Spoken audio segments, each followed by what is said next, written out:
right on the screen here. Publish. And then when I want to stop it, Slide.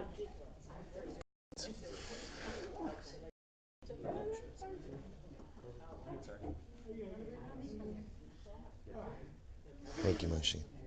All right, good evening, everyone. Let's begin.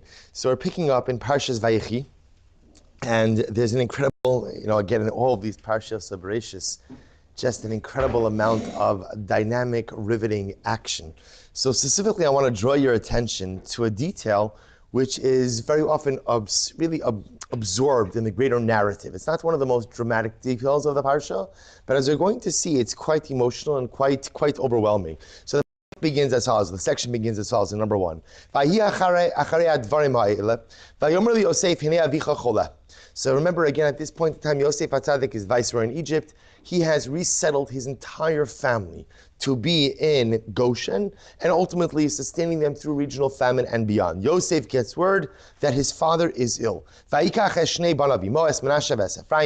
takes his 2 sons to see his father, recognizing that his father's time is limited, and therefore again in an ultimate effort to try to get a bracha for his children before his father's passing. Yaakov Aveeno, Yosef boilecha. So Yaakov Avinu hears that Yosef has come to visit him. He gathers his strength and he sits up on the bed. Now this in and of itself was a dramatic display because under the normal circumstances we are used to children engaging in behaviors which honor their parents. Yet here we see that Yaakov, although at an advanced age, is actively trying to be mechabit his father. Rashi HaKadosh points out this idea that Yaakov Avinu has incredible respect for the position that his son Yosef occupies. Yosef is the viceroy. Yosef is the second most influential man in the civilized world, not just in Egypt, and as such, Yaakov feels an obligation to honor him. Vayomer Yaakov Yosef, Kel Shakay Nira Elai Beluz Be'eretz Kanavai Varechosi. So Yaakov Avinu begins a very interesting narrative. HaKadosh Baruch Hu appeared to me in Luz, in the land of Canaan, and he blessed me. Vayomer Elai Hineni Mafrecha Verbisicha Unisaticha Lekalmim Benasati Esaretz Azos Zaracha Acharecha Achuzas Olam. And HaKadosh Baruch Hu gave me the bracha. What was the bracha? The bracha is that I'm going to have a large number of offspring, I'm going to have a beautiful family, and I'm going to be given Eretz Yisrael as an achuzas olam, an everlasting portion. Ata shnei banecha nolidim lecha be'eretzem ad ba'ui elech mitzrayma lihem Ephraim u'Menashe Keruvein v'Shimon yihiyuli. And it's at this point in time that Yaakov gives Yosef his bechora. In Yaakov Avinu's perfect vision of life. We all have that perfect vision of life. That perfect vision? The one that never materializes. So with that perfect vision of life, so Yaakov married Rachel. That was his first wife. Leah was not in the picture, just married Rachel. And Yosef was the Bechar. Yosef was the firstborn, and whatever number of children HaKadosh Baruch Hu would have given him from Rachel, that would have been it, and that would have been the happy, normative life. So at the end of the day, Yaakov Avinu says to Yosef, I just want you to understand, you're my Bechar. Reuven's my Bechar. Yehuda has an element of being a Bechar in certain ways. Levi is a Bechar in certain ways. But Yosef, you are my Bechar from my chosen wife. You are my Bechar from the woman I wanted to marry. And as such, as the Bechar, you are entitled to Pishnayim. You are, remember, biblically speaking, the firstborn gets a double portion of inheritance. How does Yosef receive his double portion? Yosef is fabulously wealthy. He has more money than he'll ever know what to do with. So what's his pishnayim? What's his double portion? That his one shevet becomes 2. His one tribe becomes 2. Ephraim u'Menashe Keruvein v'Shimon yihiyuli. Your sons will be reckoned like the tribes of Israel. There's no shevet Yosef. Instead, again, there's a Shvatim of Menashe and Ephraim. And the Yaakov Inu just adds an additional detail, that if you happen to have more children after today, those children will be subsumed under the umbrellas of, or I should say the tribal umbrellas of their brothers. So meaning I'm only giving you 2 tribes, but any other children you have will be part of Menashe and Ephraim. Fine, beautiful, dramatic episode. Remember again, this is where Yaakov ultimately goes ahead and also gives a bracha to Menashe and Ephraim. This parsha, of course, is a dramatic parsha that serves as the basis for the way we bless our children to this very day. But then Yaakov Avinu says something that is seemingly and dramatically out of place. And this is the underlined part number 1. Va'ani bivo'imi padon mesa alai Rachel be'eretz Kinan baderech ba'od kivras aretz lavo efrasa. Then Yaakov Inu says, when I was coming back from Padan Aram, when I was coming back from the house of Lavan, Rachel died in Eretz Kinan, but baderech. She died on the road. Remember again, Rachel Avinu dies in the midst of childbirth and giving birth to Binyamin. Ba'od kivras ha'aretz lavo efrasa, when they were still a stretch of land to come to Ephrat, vekbera sham b'derech Ephrat hi beis lachem. And I buried her on the pathway, on the road of Ephrat, on the way to Beis Lechem. And the obvious question is, why is this here? Meaning, remember again, that's why I wanted to give you the entire section. The entire section is talking about what? Yaakov Avinu is dying, and essentially, again, he's giving his last will and testament to his son. He's accepting Yosef, he is affirming Yosef. This is not our topic for today, but it is quite interesting to give you some food for thought in terms of the dynamic between Yosef and his brothers and Yaakov after the family is reunited. We love this story in last week's Parsha. Ani Yosef, Ha'od Avichai, I'm still alive, everyone lives happily ever after. You know that when families experience trauma or severe dysfunction, so in general, no one really ever lives happily ever after. They live happily, they live ever after, just not happily ever after. So it's interesting to note, which the Torah is really silent on it, in terms of, you ever wonder to yourself, did Yaakov Avinu ever ask Yosef, by the way, how did you get here? How did you get here?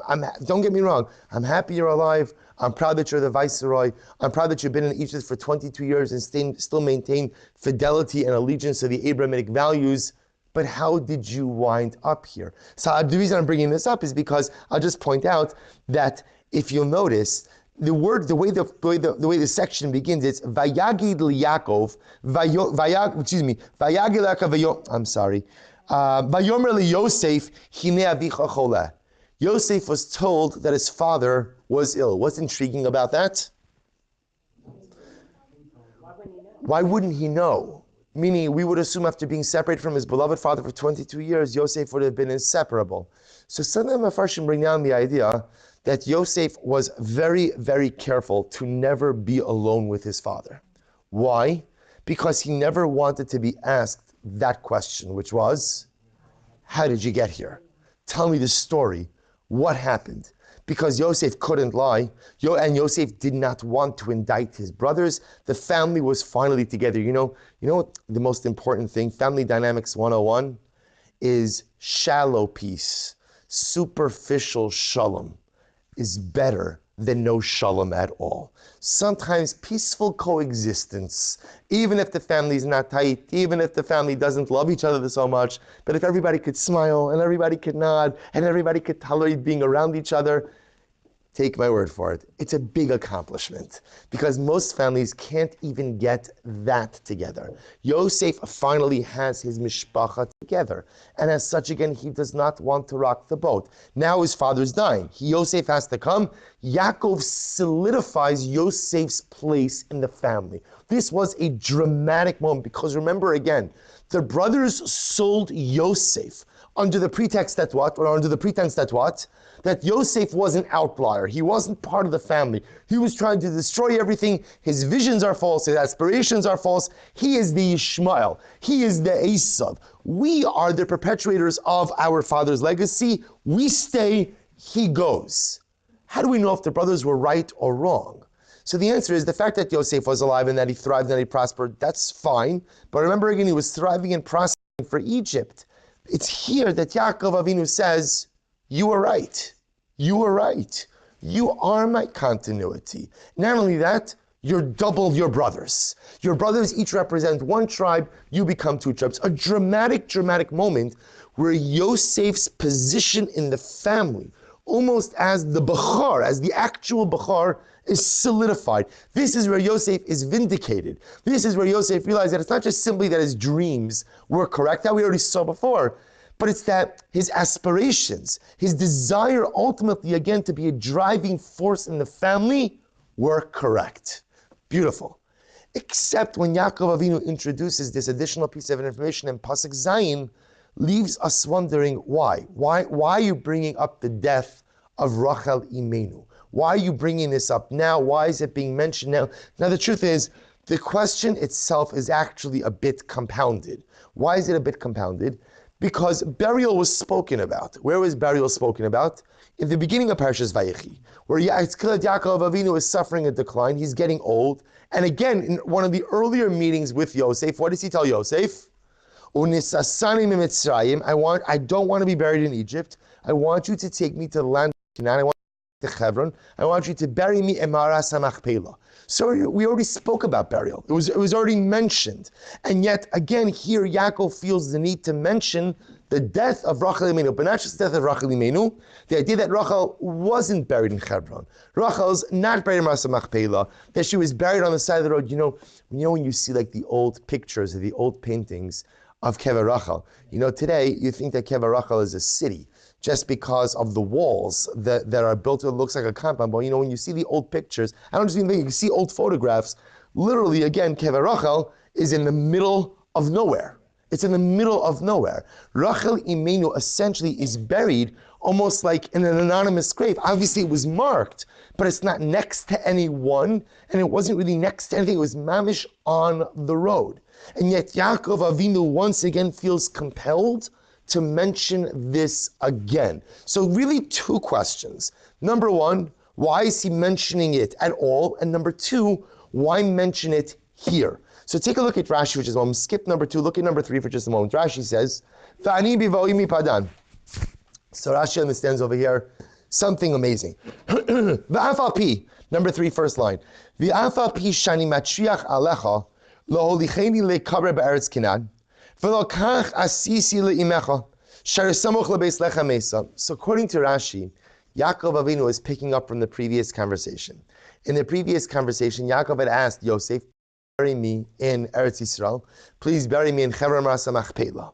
So Yaakov Avinu reverts back to that conversation, and he says, I know I'm asking you to do something that I did not do for your mother.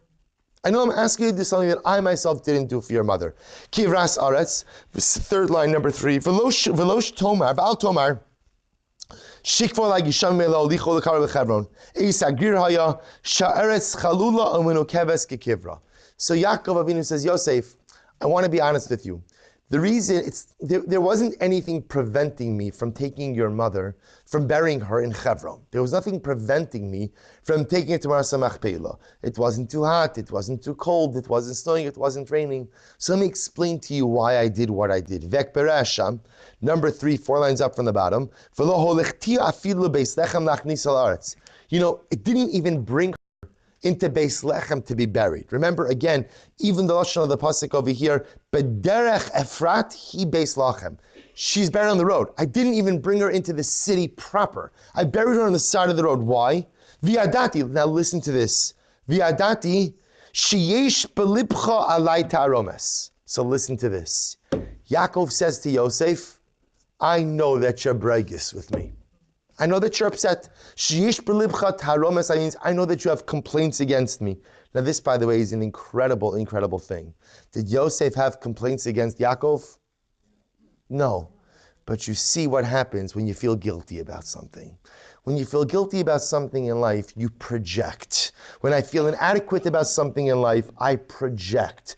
Yaakov Avinu himself lives with the pain of having buried his wife, his beloved wife, in the middle of nowhere. So Yosef, I know that you must have tainus on me. You must have complaints against me. So let me explain to you why I did what I did. I buried her there purposely.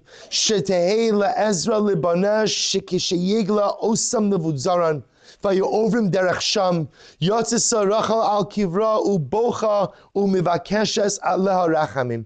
So Yaakov Avinu tells Yosef in a moment of prophetic clarity, do you want to know why I buried your mother there on the side of the road in the middle of nowhere? Because right now it's in the middle of nowhere, but there's going to come a point in time where that road is going to be a dramatic crossroads. That's when Klal Yisrael and the Beis Hamikdash is destroyed, and we are led out from Eretz Yisrael by the great butcher, Nevud Zoran.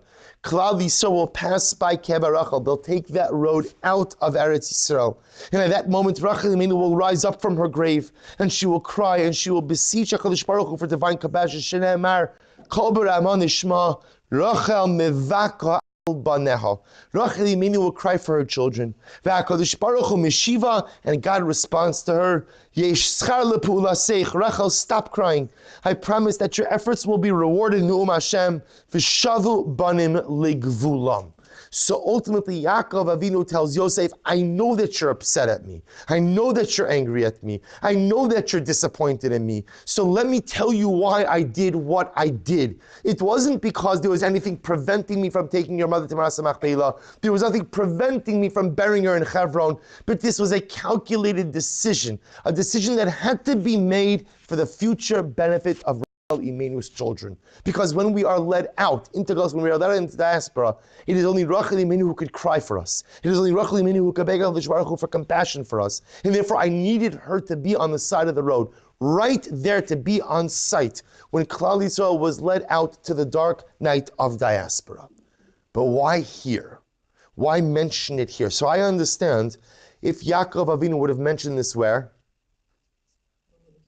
When he was talking to Yosef about burying me in Canaan. So meaning, had Yaakov Avinu said, Yosef, take me to Eretz Yisrael for burial. Oh, and by the way, I know that you might be upset at me that I'm asking you to do something for me that I didn't do for your own mother. Let me explain to you why I buried your mother in the middle of nowhere. But that's not what happens. Instead, what happens is Yaakov Avinu asks Yosef to bury him in Eretz Yisrael. That's part one.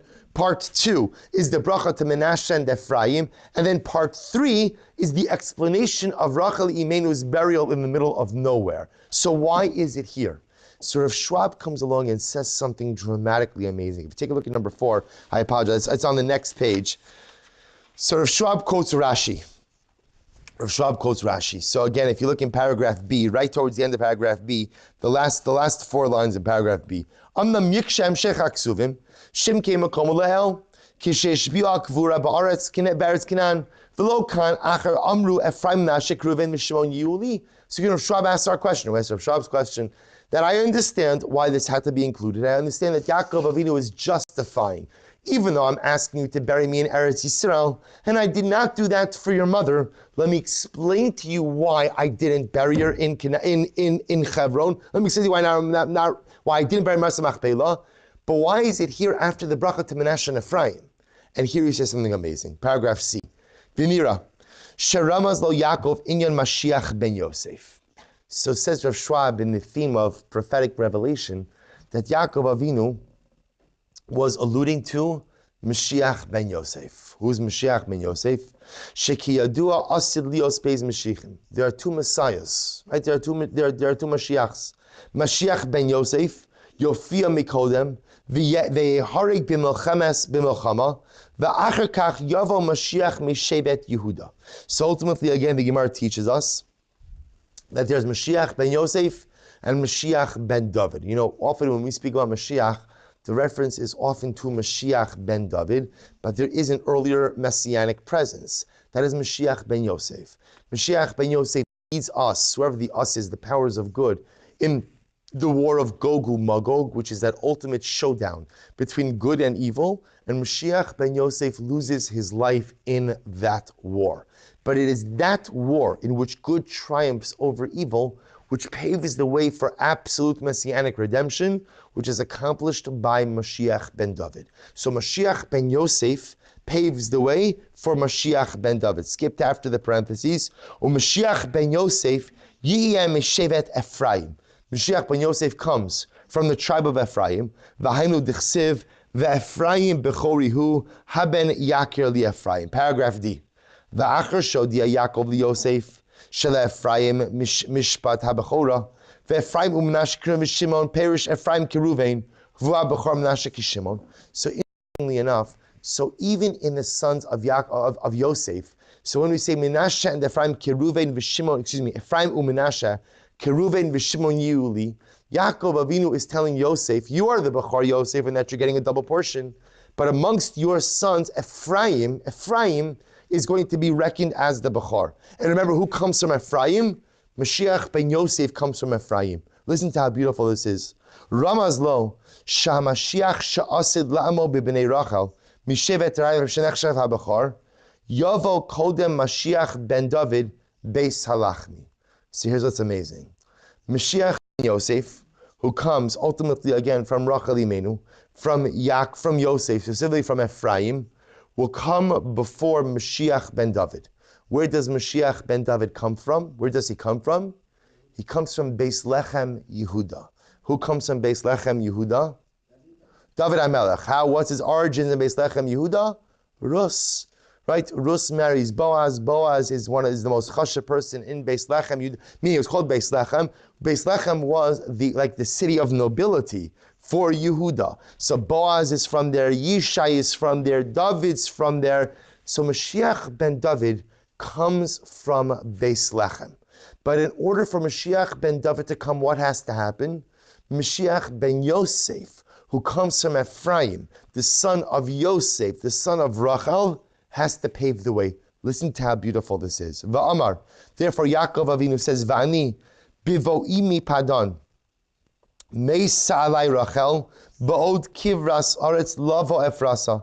Vekbera Hashem baderech Efrat hi beis lachem. Shenikbera Rachel al haderech. Apia dibor lios li Ezra lebaneha. Al yedei hamashiach sheyamo mitzatzaha. Kodem bo'am lebeis lachem. Makom Yishai Avi David Mashiach Hashem. So listen to how magnificently beautiful this is. So Yaakov Avinu says to Yosef, I want you to understand something. Your mother, Rachel, is the mother of Mashiach Ben Yosef.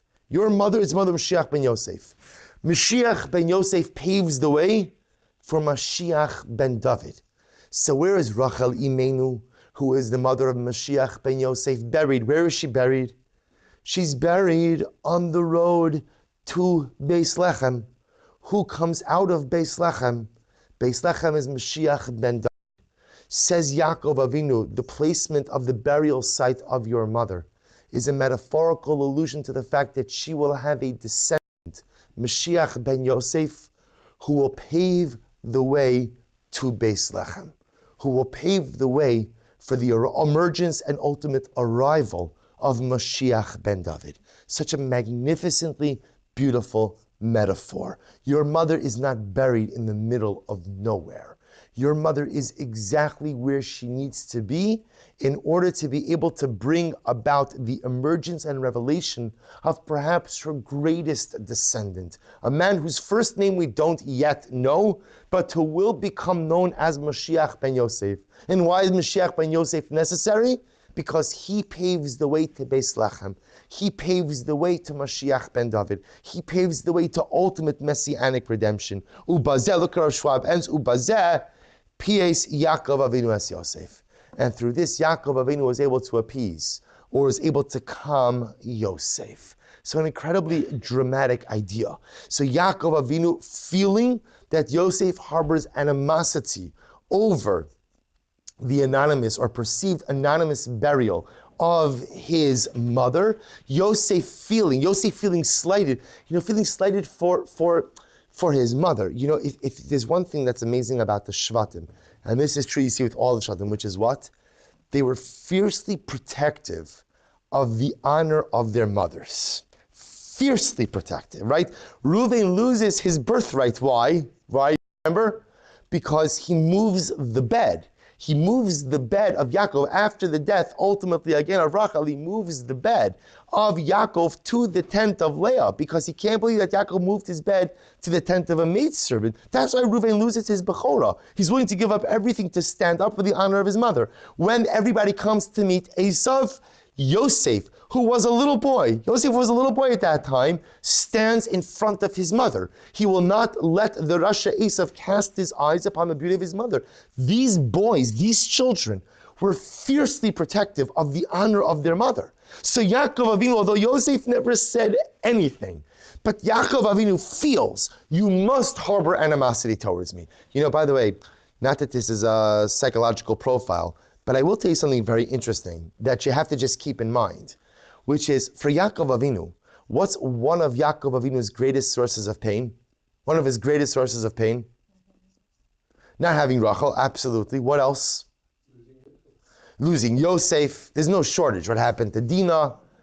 Remember, Yaakov Avinu did not make it back home in time for his mother's levaya.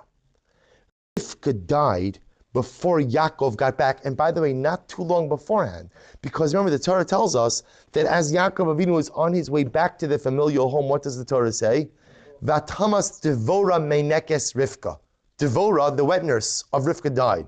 And obviously everybody asks, who cares? Who cares? I mean, I don't mean to sound like unfeeling or insensitive, but people, what does that matter to us? So the Mefarshim bring down that the death of Devora was an allusion to the death of Rivka Imenu. Now, why the death of Rivka Imenu is not mentioned explicitly, the Ramban brings down. Do you know why it's not mentioned explicitly? It's interesting. We know about all the death of the other Imos, yet the death of Rivka is not mentioned. Why? The Ramban brings down because she died and was buried pretty anonymously. Yaakov wasn't there. Esav despised his mother for what she did. Yitzchak was blind. So the Ramban brings down, he hired a couple of workers to take the body and bury her. She had no levaya. She had no hespedim. There were no great throngs of people who were assembled for her. And Yaakov missed seeing his mother by a couple of days. So there is a motif here of there is a motif here of the death of matriarchs in unresolved fashions. Yaakov Avinu was not able to be present by the levaya of his mother. Yosef, by the way, also wasn't present for different reasons, but now his mother is also buried in this anonymous place. And so Yaakov Avinu feels the need to go ahead and explain himself.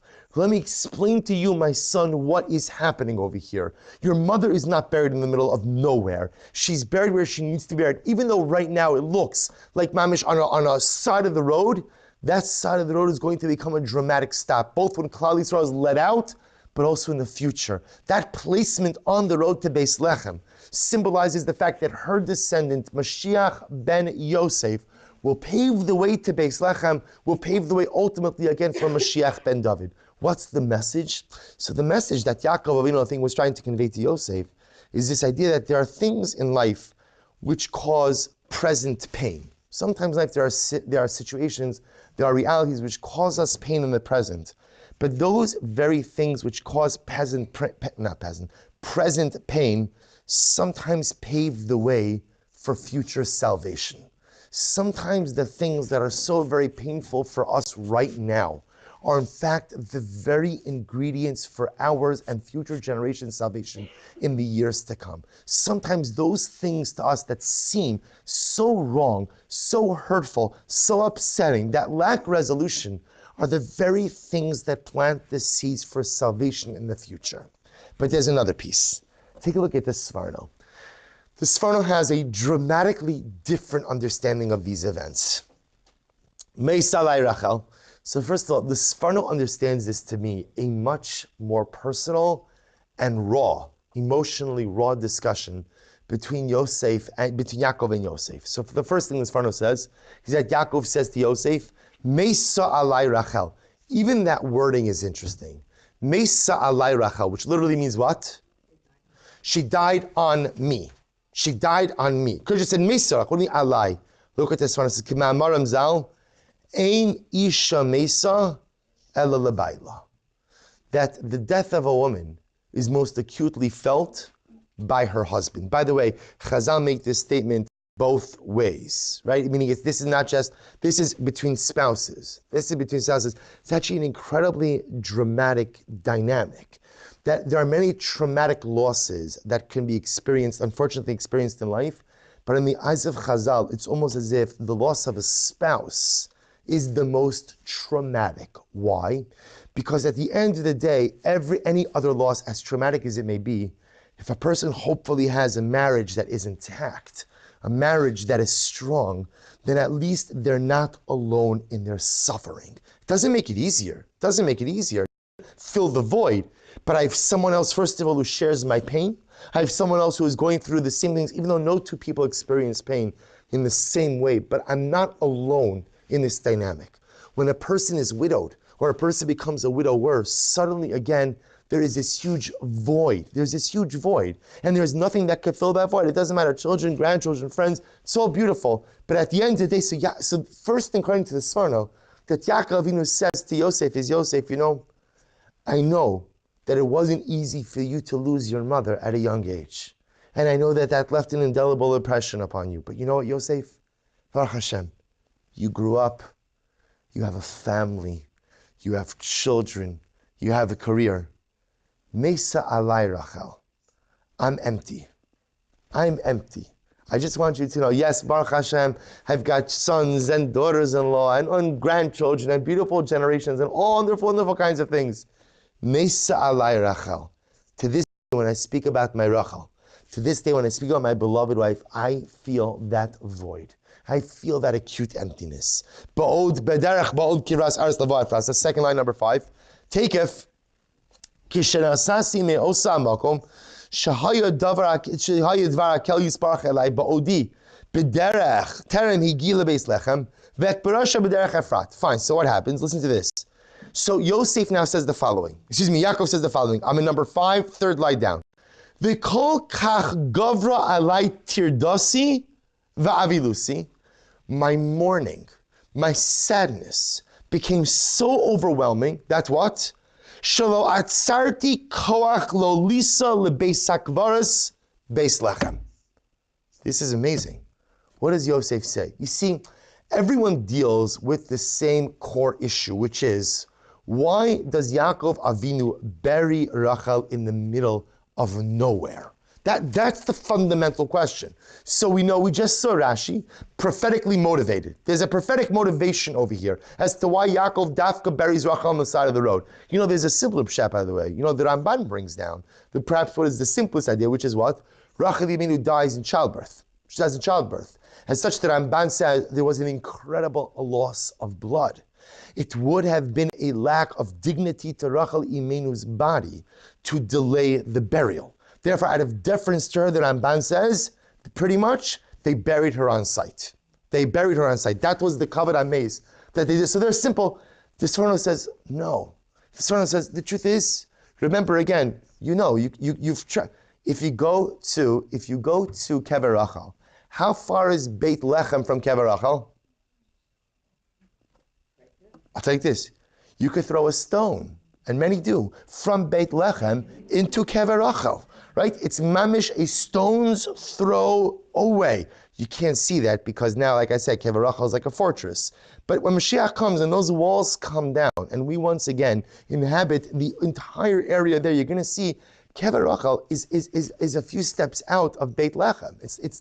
It's not far, and there were cemeteries in Beit Lechem. So ask the Sforno, why don't you just take her into Beit Lechem? Why don't you just take her into a cemetery? Why are you burying her here? So look what the Sforno says. I was so overwhelmed by my pain. I was so overwhelmed by the loss of my wife. I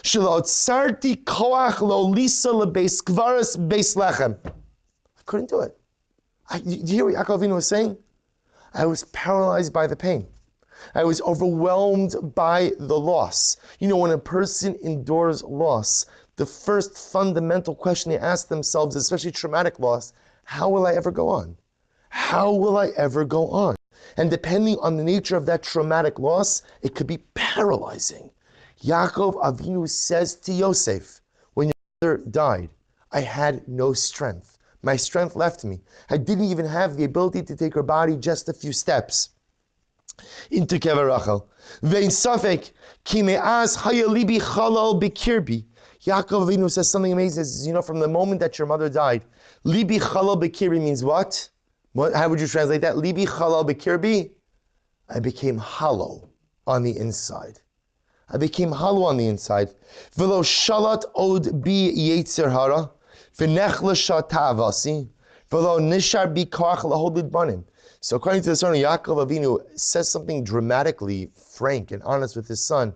He said, I should have had more children, but after your mother died, I had no desire to be with anyone else. I literally, again, that basic desire for intimacy, that basic desire for physical connection It left me. When your mother died, I became hollow on the inside. When your mother died, I became bereft to a certain degree of emotion, which, by the way, also helps to understand certain things. Yaakov Avinu saw the incredible strife that was unfolding between his children. So when you see so think about it for just a moment. Put yourself in the parental role. You see your kids fighting like this. What would you do? Timeouts, right? Good. Very good. Right, meaning I'm saying you would intervene in a much more dramatic way. Yaakov Avinu sees this and it begins to make sense. Yaakov Avinu is emotionally spent. I'm spent. First of all, every parent reaches that moment, right, where they say, you know what, I'm sorry, I literally can't deal with you anymore. I can't deal with you. Right now, I'll re-engage in just a little bit, but right now I have no fucks. Yaakov Avinu, this is even more dramatic. For Yaakov Avinu is saying, when your mother died, and again, the wording of the Sforno is so profound, Kol kach gavra alai tirdasi ve'evilusi. My mourning became so overwhelming and so profound that I died on the inside. I became hollow on the inside. And I didn't even have the strength to take her body to a proper burial place, just a few more steps into Beit Lechem. Not only that, my dear Yosef, I could have had more children. Perhaps Yaakov Avinu is lamenting the fact that he did not have a larger family, but I couldn't do it. I just couldn't do it. There is something about me that died along with your mother. Yaakov Avinu, by the way, I want to point out, according to the Sforno, you see, the difference is, according to Rashi, Yaakov Avinu is justifying what he did. He is justifying the fact that he buried Rachel in the middle of nowhere. Why? How is he justifying it? It's not the middle of nowhere. It's the middle of nowhere now, but it's going to become a very significant somewhere in the not so distant future. According to the Sforno, Yaakov Avinu is not even doing that. Yaakov Avinu is saying, Yosef, I'm just going to tell you like it is. I'm going to tell you like it is. I couldn't do it. Should I have been stronger? Should I have summoned the strength? Should I have summoned the to be able to do what needed to be done to give your mother proper burial? It's possible as I couldn't do it. In that moment, I was a broken man, bereft of strength, bereft of will, and I couldn't do it. Look at number 6 for just a moment. In the Sichos Musar, Reb Chaim Shmulevitz takes this a step further, and he says the following: V'yesh lehisbonin bazeh. Let's analyze this a little bit. B'shah sheba Yaakov lefayis es Yosef beno, shelo yiyeh belibo alav, lama hutzrach lechol ha'akdamos halalu, v'chi lo dai sheyomar lo al pi hadibur haya. So remember again, Reb Chaim Shmulevitz says, Yaakov, obviously you're trying to resolve some type of dynamic with Yosef. You think that Yosef dislikes you. You think that Yosef is upset, not dislikes you, that's too strong. You think that Yosef is upset with you because of where you buried his mother. So again, here's the great part about being one of the Avos. What's the great part about being one of the Avos? I mean, I guess we wouldn't know. But I would think one of the great parts is that you don't have to explain yourself. And the truth, if somebody questions your motivations, what could you simply say? It was the will of God. It's always a good answer, right? It was the will of God. But for the Avos, it was true. Meaning he could have put the whole matter to rest. I mean, obviously, the point that you see over here is that Yaakov feels the need to address this. He feels the need to address this because he feels that it's on Yosef's mind. Now, by the way, the one thing we never know is what? Was it really on Yosef's mind or not? Like, was he thinking about this at all? Did it ever bother him? Did he just accept what Yaakov did because he had trust and he had love for his father? We don't know. But Yaakov clearly felt it was an issue on Yosef's mind and therefore felt the need to address it. Fine, address it. I did the will of God. God is okay with what I did. If God is okay with what I did, then you should be okay with what I did. So the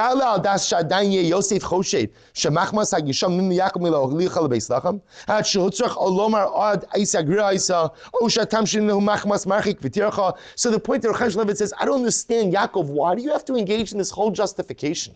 Why the need to go ahead and engage? Just tell Yosef, you gotta trust me on this one. I'm your father. I love you. And I loved your mother more than anything. Trust me on this one.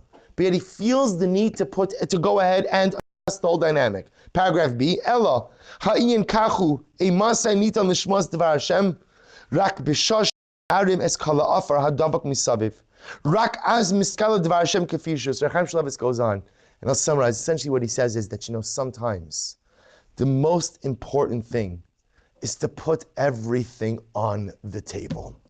sometimes the only way to reach resolution and the only way to reach clarity is to be brutally honest and to put everything on the table. So that's what's happening over here. So in such a dramatic way. So if we combine the Sforno and we combine ultimately again the Sichos together, so we really come out with a combined dynamic. What's happening over here? Yaakov Avinu is having a moment of honesty and candor with his child. How do you build meaningful relationships in life? How do you build meaningful relationships in life? A person has to be honest about their frailties and weaknesses. If I want to build a relationship with someone who I love, but I won't acknowledge my frailties, I have no frailties, I have no weaknesses, I have no problems. Because sometimes people feel that their job in a relationship is to look perfect, that my job is to be the bastion of strength, to be the beacon of optimism, to be perfect, and that I can't allow any chinks in my armor to be viewed. It's not true. First of all, the people who love us also know what? How ridiculously imperfect we are, right? And the people who love us also know all the difficulties and all the challenges we have. But to build honesty in relationship requires an honesty of our faults and of our shortcomings. What's happening over here is something dramatic. In Yaakov Avinu's final moments, what he is telling Yosef is, my dear son, I want to tell you that I had a moment, I've been strong my whole life. Yaakov Avinu was a bastion of strength. Yaakov Avinu was an incredible beacon of strength. Remember, Yaakov Avinu goes through a ridiculous number of life difficulties, challenges, and vicissitudes, and he weathers every single one of them. From the time that he is a young boy until the time that he is an old man, life is one challenge after the next. But what does he tell Yosef? My dear son, I want to tell you there was a moment when I wasn't strong. There was a moment when I broke. There was a moment when I crumbled. There was a moment that brought me to my knees. And it's amazing, by the way. It wasn't Esav. It wasn't the abduction and rape of Dinah. It wasn't the sale of Yosef. It wasn't, because again, Yaakov Inu goes through a ridiculous amount of tsar throughout his life. So when Rachel died, which is such an interesting thing when Rachel died. Why wasn't he brought to his knees with Dinah? Why? What happened with Dinah? What happened with Yosef? What happened with Mr. But sometimes everybody, I'll give you a good mashal that somebody once gave me. You ever get a cup of coffee? So if you notice, if you fill up a cup of coffee, so you could actually fill up the coffee above the rim. You can fill up the coffee above the rim, right? Because the surface tension of the coffee keeps the liquid together. So you could fill up a cup, actually, again, even above the rim of the cup. But what happens? There's that one extra drop. And what happens with the one extra drop? Everything spills over. In life is like a cup of coffee, right? It's like Forrest Gump, right? Life is like a cup of coffee. So what do I mean by that? That people can handle a lot, but most of us are handling stuff even beyond the rim of the cup. But there is that one extra drop where I say, I look at that cup of coffee and you know what? If there is one more thing, that occurs, I'm out. If there's one more thing that occurs, literally, again, the dam's gonna break and I don't even know what's gonna happen. Yaakov Avinu says to Yosef, I was always strong. But when your mother died, I couldn't be strong. When your mother died, I couldn't get it together. I'm sorry. I was weak. I knew that I should have taken her into Beis Lechem. If it wasn't going to be a Maras Machpelah, because for whatever the reason, there's not enough bread, whatever the Metzias is, I could have taken her somewhere better. I could have buried her in a place that was more mechubad. But I'm being honest with you. I couldn't do it. So Yosef, why am I sharing this with you now? Because, my dear Yosef, I am about to die. And our family relationship, the entire greater mishpacha relationship, has always been so strained. And do you know why our family relationship has always been so strained? Because we've never had honest dialogue, all of us. Because we all had different agendas and we all had anger and animosity, and we always let it simmer beneath the surface. By the way, if you remember again, if you look, Remember the dialogue between Yosef and his brothers? What was the dialogue? Yosef tells the dreams. What do the brothers say? Right? You're going to rule over us? They get upset about the dreams.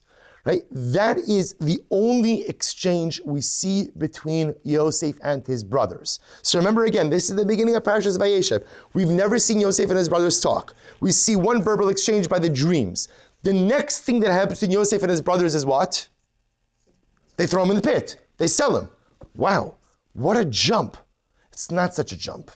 Because when animosity and anger and resentment simmers beneath the surface, and people don't put their baggage on the table to deal with it, it takes on almost a volcanic nature. So that when they see Yosef approach them, what is Yosef coming to do, by the way? When he's coming out to the field, what is he coming to do? What is he coming to do? I'm testing you. This is Chumash 101, people. Right? What is he coming to do? He's coming to check on his brothers.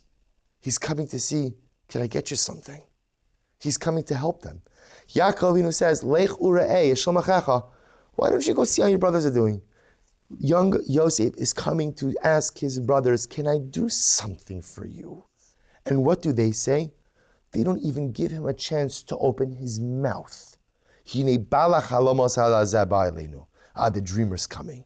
And they're so filled with anger, and they're so filled with resentment, that they throw him in the pit, and there's not even a verbal exchange. You don't even see Yosef saying, what are you doing? Or the brothers say nothing. No words, there's no dialogue, there's no conversation, there's no airing of grievances, there's nothing. Instead, all there is anger, resentment, and animosity that builds day after day after day until it results in the most treacherous familial betrayal we have in the entire Chumash. And say, Yaakov Avinu says to Yosef, I can't leave the world like this. I can't leave the world like this. I have to put everything on the table. And even though putting everything on the table is an admission of guilt on my part, and even though putting everything on the table represents me making myself vulnerable by telling you about my faults, and by telling you about my failures, and by telling you about my difficulties. But my dear son, if we're going to have a meaningful relationship, then at the end of the day, I have to be honest with you about my failures and about my frailties. If we're going to have a meaningful relationship, I have to put everything on the table. I know, Yosef, you have never said anything to me about harboring any kind of animosity or ill will for where I buried your mother, but I feel that you may be harboring it on the inside. And my beloved son, as a family, we've all harbored too much stuff on the inside. So if you're not going to say it, I'll be your mouthpiece. I'll say it for you. You're upset at me. You're disappointed in me. You feel like I slighted the kavod and the honor of your mother. You say, why couldn't you just give her this kavod acharon after everything she did for you, after she waited for you, after she gave her sister, she did everything for you, and you couldn't even bring her to a normal burial? I know you're upset at me, so I'm going to own it. And I'm going to tell you, my beloved son, that I failed. I failed her. I failed you. I failed myself in that moment. But I could just tell you in that moment, I didn't have the strength to do anything other than I did. But at least what I want to do now is be honest with you. Put it on the table so that at least we could have an open and honest dialogue, but more importantly, a beautiful and meaningful and enduring relationship. So it comes out that ultimately, again, in this little pasuk, Yaakov Avinu teaches us, Yosef Azadi teaches us, three incredibly dramatic and dynamic lessons. Lesson number one is that sometimes the things in life which cause present pain pave the way for future salvation. Sometimes you have to live with an emunah, and this is an emunah, that even those things that hurt us now, even those things that are difficult for us now, we believe in Gam Zlutov, that everything Chalish Baruch Hu does is somehow, some way for the best. Even those things that hurt now may be the very samplings of future redemption. Lesson number two, really 2 and 3 are really one, that Yosef and Yaakov are teaching us how to have proper life relationships. And proper life relationships require two things. Number one, for me to be honest about my frailties and failures. And number two, to be willing to put all of the baggage on the table. It's only if we do that that our relationships become transparent. And only if our relationships become transparent are they meaningful and honest. And only if they're transparent, meaningful and honest, with acknowledgement of all of my frailties and all of my failures, does the relationship have the ability to endure. All right, we'll stop over here.